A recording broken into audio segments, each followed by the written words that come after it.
Eu sou Thalita Lima, assessora-chefe de melhoria da qualidade regulatória da Anvisa.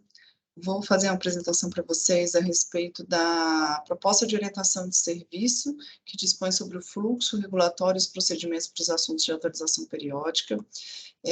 Então, apenas fazendo um alinhamento inicial, talvez com algumas pessoas que possam não estar familiarizadas com o conceito de orientação de serviço, né, que estão acompanhando aqui a reunião de hoje. A OS, como nós chamamos, é um ato normativo de alcance interno.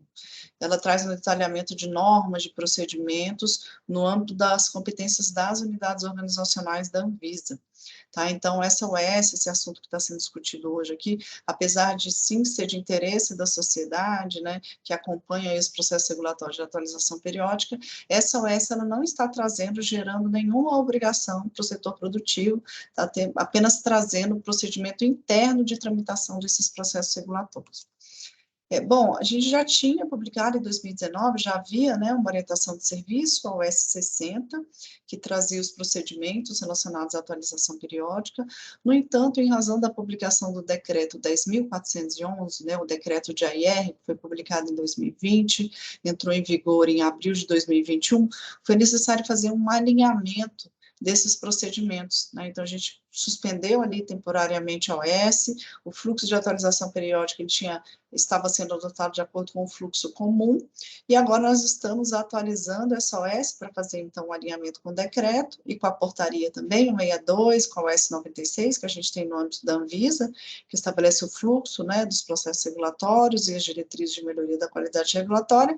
Então, estamos fazendo esse alinhamento e também propondo uma simplificação de alguns procedimentos, partindo do pressuposto que os processos de atualização periódica são processos que tratam de matérias que já são, por assim dizer, corriqueiras, né, de conhecimento da diretoria colegiada e da sociedade.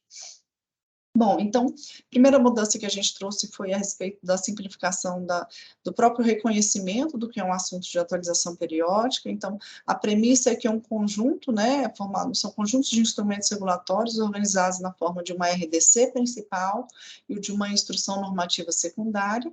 Essa RDC, que a gente costuma chamar de norma-mãe, né, é a regulamentação geral da matéria, e ela também traz os critérios de como a instrução normativa ela vai ser atualizada. Tá? Então, a IN é a que tem a lista dos temas, dos itens que vão ser sujeitos a inclusões, a exclusões ou a alterações. Então, é a IN que sofre essa atualização periódica, tá?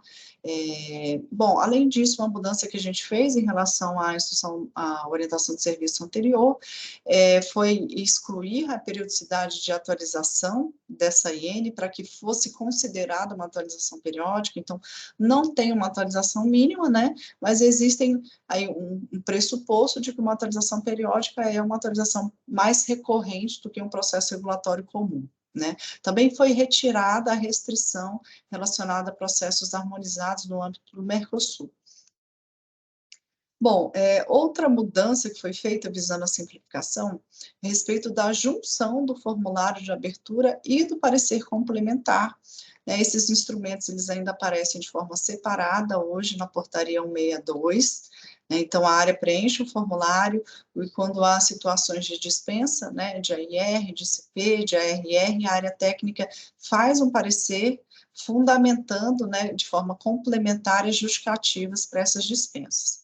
Bom, na atualização, nesse processo de atualização periódica, nessa OS a gente está propondo a junção desses dois instrumentos, então o FAP-AP, ele vai trazer a fundamentação geral, o problema e os objetivos regulatórios, as hipóteses, né, que a área técnica enquadra as dispensas de AIR, de CP e de ARR, quando for aplicável, e traz aí um cenário de possíveis atualizações, né, diferentes atualizações que podem recorrer.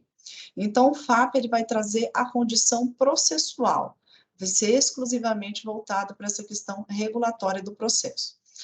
Além disso, a área vai trazer a fundamentação técnica, né? Então, a cada atualização periódica, existem inclusões de substâncias, exclusões de substâncias, e existe, então, a motivação técnica, né? Se isso foi derivado de uma petição, de um parecer técnico, porque, né, como a área técnica chegou naquela conclusão, então a nota técnica traz o mérito técnico de cada edição, de cada atualização.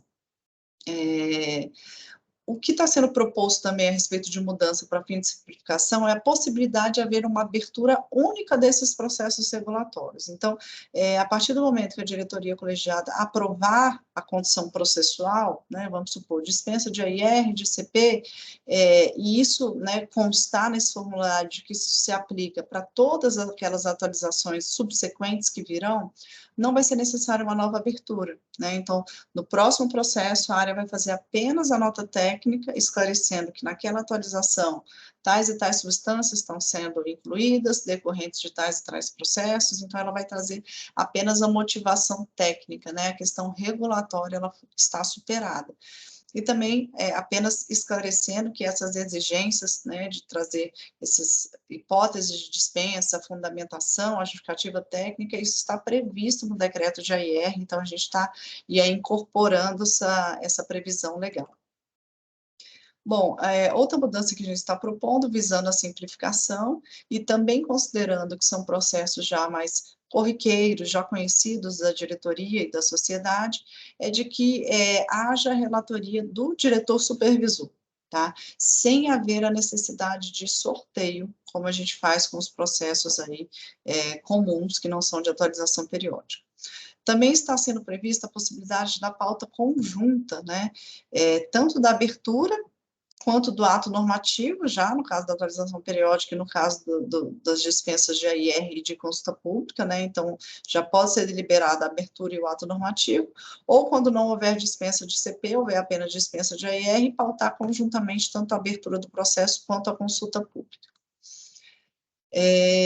Haviam já algumas simplificações na orientação de serviço anterior em relação ao fluxo que a gente já tem hoje da portaria 162, a gente está mantendo essas simplificações, então, a possibilidade de dispensa de análise jurídica, né, se houver já um modelo de minuta que tenha sido pré-definido e validado pela Procuradoria da Anvisa, então a gente está propondo essa dispensa, não precisa haver, né, análises pela Procuradoria cada vez que ocorrer uma atualização periódica, e a possibilidade de delegação de competência para aprovação monocrática de consulta pública. Tá? Então, isso já havia na orientação de serviço 60, a gente já tem 3 áreas, GGTOX, GLAS e GHCOS, que possuem essa delegação aprovada pela diretoria colegiada, para que o gerente geral da área, né, no caso da GHCOS e da GLAS, o gestor da área, publique a consulta pública. O ato final continua, claro, sobre competência, deliberação da diretoria colegiada, então, pode haver também essa condução pela área técnica, principalmente para aqueles assuntos que têm um volume muito grande, né, de atualizações periódicas, por exemplo, o caso da GGTOX e da GELAS, é bem claro isso. Bom, como é que ocorre, então, a inclusão de assuntos na lista de atualização periódica? Na data de hoje, além da deliberação da orientação de serviço, a diretoria colegiada está deliberando também a respeito da relação inicial dos assuntos de atualização periódica, e sempre que um novo assunto for considerado atualização periódica, de qual delibera sobre, né, essa inclusão na lista, e também se algum assunto porventura passar a deixar de ser de atualização periódica, essa exclusão da lista também passa pela deliberação da diretoria colegiada, é o fluxo que estamos propondo, e aí a inclusão de um novo assunto na lista, ele pode ocorrer, então, em 2 momentos, né, outra mudança que a gente está propondo. Pode ocorrer no momento da aprovação de uma RDC principal, então, se uma área fez uma norma já num formato com racional que implique uma atualização periódica, isso já pode ser, inclusive, aprovado no momento da aprovação dessa RDC, ou no momento da abertura do processo regulatório da atualização da IN. Tá? Então, isso também pode acontecer, a área pode pedir essa inclusão, que vai ser deliberada pela DICOL. E aí, existe uma previsão que a gente está colocando, de que, então, a atualização, os instrumentos regulatórios de atualização periódica, eles são organizados na forma de RDC e IN, né? Esse é o pressuposto. No entanto, a gente tem alguns instrumentos, por exemplo, a portaria 344, que ainda não obedece esse formato, né? Então, mediante deliberação da diretoria colegiada, podem haver assuntos que estão organizados de uma forma distinta, né? Porque o que a gente está prevendo é que haja um esforço, né, de que esses atos normativos, eles comecem a ser organizados nesse formato, e a previsão, né, a regra geral que a gente propõe na OS, é de que essa adequação ocorra a partir da primeira atualização. tá? Então, se isso não for viável, a DICOL pode aprovar essa condição distinta. A gente tem também um fluxo, aqui de uma forma mais simplificada, o fluxo para que as pessoas entendam como é que funciona a atualização periódica. Então a área técnica preenche o formulário FAP-AP, né, com as solicitações de dispensa, se for o caso, elabora a nota técnica, no caso das dispensas GIR, com a fundamentação técnica, solicita a inclusão do assunto na relação de atualização periódica, se esse assunto ainda não estiver na lista, e elabora a minuta de CP ou de instrução normativa. Né, isso vem para a SEG, Assessoria de Melhoria da Qualidade Regulatória, a gente faz um parecer opinativo sobre essas condições processuais, devolve para a área técnica, né, para eventuais ajustes, a área encaminha para o seu diretor supervisor, que vai fazer um voto e incluir o assunto na pauta da ROP. Né, a diretoria colegiada, então, vai deliberar sobre a abertura do processo, com as devidas dispensas, as hipóteses que estão sendo propostas, a inclusão do assunto na relação de atualização periódica, se for o caso, e a aprovação, né, da instrução normativa ou da consulta pública, se for o caso. Bom, aqui a gente tem a relação dos assuntos de atualização periódica, então só mostrando que todas as diretorias, né, têm assuntos de atualização periódica hoje já, supervisionando, né, então não está havendo nenhuma inovação em relação à lista que a gente já tinha, né, de atualização periódica, nenhum novo assunto está sendo proposto nesse momento. Então, nós temos 22 assuntos hoje classificados como de atualização periódica. Bom, então é essa proposta que eu estou aí submetendo à deliberação da diretoria colegiada. Muito obrigada.